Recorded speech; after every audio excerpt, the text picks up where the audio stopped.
nih, bentar lagi kita masuk bulan puasa dan setelah itu lebaran. Biasanya momen ini bikin kita refleksi bukan cuma secara spiritual, tapi juga ke rumah kita sendiri. Coba jujur deh, pas lebaran tahun lalu, ruang tamu terasa sempit nggak? Dapur kelihatan berantakan pas masak rame-rame? Atau rumah terasa capek padahal baru selesai dibersihin? Nah, di video kali ini kita bakal bahas apa saja yang sebaiknya diubah di interior rumah sebelum lebaran. Apakah cukup penambahan kecil atau memang sudah waktunya renovasi? Dan tenang, ini bukan cuma soal estetika. Kita bakal bahas dari sisi fungsi, kenyamanan, budget, sampai mindsetnya. Yang pertama, puasa dan lebaran itu uji coba rumah. Bulan puasa itu sebenarnya seperti simulasi ekstrim untuk rumah. Aktivitas meningkat seperti sahur dan buka puasa di dapur, tamu datang hampir tiap hari, kegiatan ibadah di rumah, anak-anak lebih sering di rumah. Kalau rumah kamu keteteran di bulan ini, itu tandanya ada yang perlu dievaluasi. Biasanya yang paling kerasa, ruang tamu cepat penuh, dapur panas dan sumpek, penyimpanan kurang, dan alur rumah jadi nggak nyaman. Nah, dari sini kita bisa mulai bertanya, masalahnya ada di mana?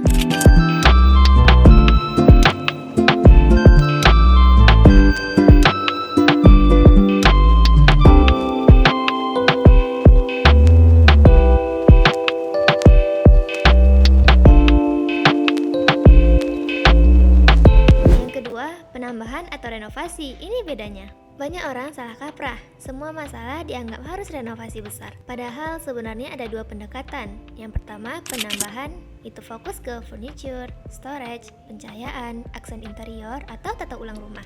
Sedangkan renovasi itu sudah menyentuh dinding, struktur, tata ruang, sistem sirkulasi, atau fungsi ruang. Kalau masalahnya cuma rumah kelihatan sempit dan berantakan, seringkali penambahan dan penataan ulang sudah cukup.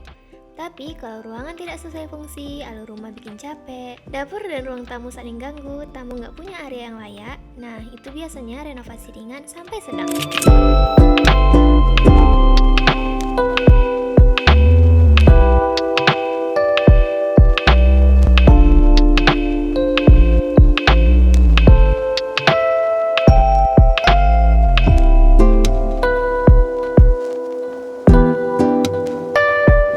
Ketiga, ruang tamu, wajah rumah saat lebaran. Lebaran pasti banyak tamu, dan ruang tamu adalah tempat pertama yang dinilai. Yang sering jadi masalah adalah sofa kebesaran, meja terlalu penuh, tidak ada tempat taruh tas atau jalur jalan terhalang. Sebelum mikir ganti keramik atau bongkar dinding, coba evaluasi. Apakah layoutnya sudah tepat? Apakah furniturnya profesional? Apakah ada storage tersembunyi? Kadang, cukup dengan sofa lebih ramping, meja lipat, rak dinding, warna dinding lebih terang, pencahayaan hangat, ruangan langsung terasa lebaran friendly. Renovasi baru perlu kalau ruang tamu terlalu kecil untuk fungsi sebenarnya. Salah penempatan dari awal perlu menyatu dengan ruang lain.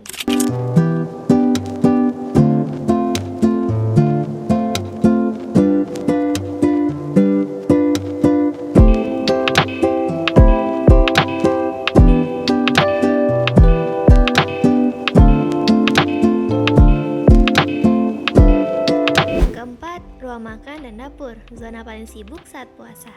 Ini bagian yang sering bikin stres. Saat puasa, masak lebih sering, buka puasa rame, sahur terburu-buru. Kalau dapur tidak punya storage cukup, sirkulasi udara buruk, alurnya berantakan, maka capeknya double. Solusi penambahan dulu, tambahin kabinet atas, optimalkan sudut mati, pakai rak tarik, ganti lighting lebih terang, perbaiki exhaust. Kalau dapur benar-benar tidak manusiawi, terlalu sempit, tidak muat lebih dari satu orang, panas dan lembab, itu baru masuk renovasi fungsional. Bukan karena gaya, tapi karena kebutuhan hidup.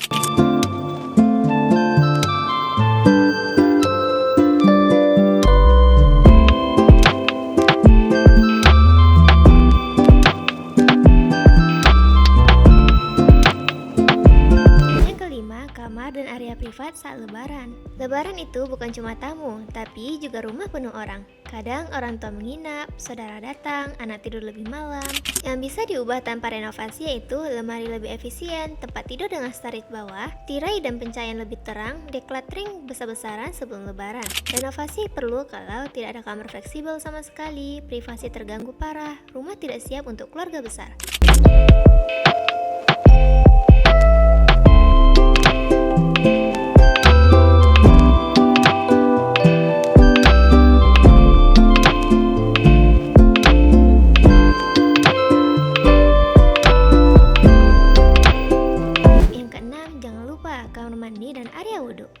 sering disepelekan, padahal krusial.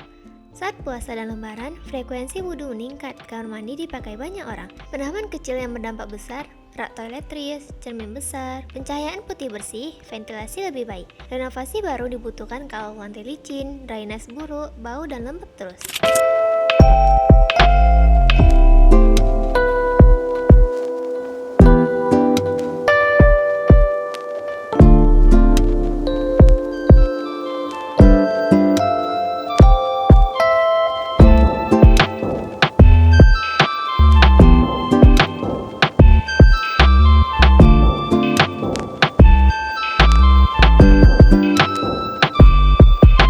Yang ketujuh, kesalahan paling sering jelang lebaran. Yang paling sering terjadi, semua dikejar cepat, ikut tren, tanpa fungsi. Padahal lebaran itu sebentar, rumah itu dipakai bertahun-tahun. Jangan renovasi besar tanpa perencanaan atau beli furniture hanya karena diskon. Lebih baik rumah nyaman, rapi, dan fungsional. Jadi, sebelum lebaran nanti, coba tanya ke diri sendiri, rumah ini mau terlihat cantik atau mau benar-benar nyaman. Kalau masih bisa diselesaikan dengan penambahan dan penataan, nggak perlu maksa renovasi. Tapi kalau rumah sudah tidak mendukung kehidupan kamu dan keluarga, renovasi bukan gaya hidup, tapi investasi kenyamanan. Kalau kamu suka pembahasan rumah yang realistis, bukan cuma estetik Instagram, jangan lupa subscribe dan share video ini. Sampai ketemu di video berikutnya, dan semoga Ramadan nanti rumah kamu jadi tempat pulang paling tenang.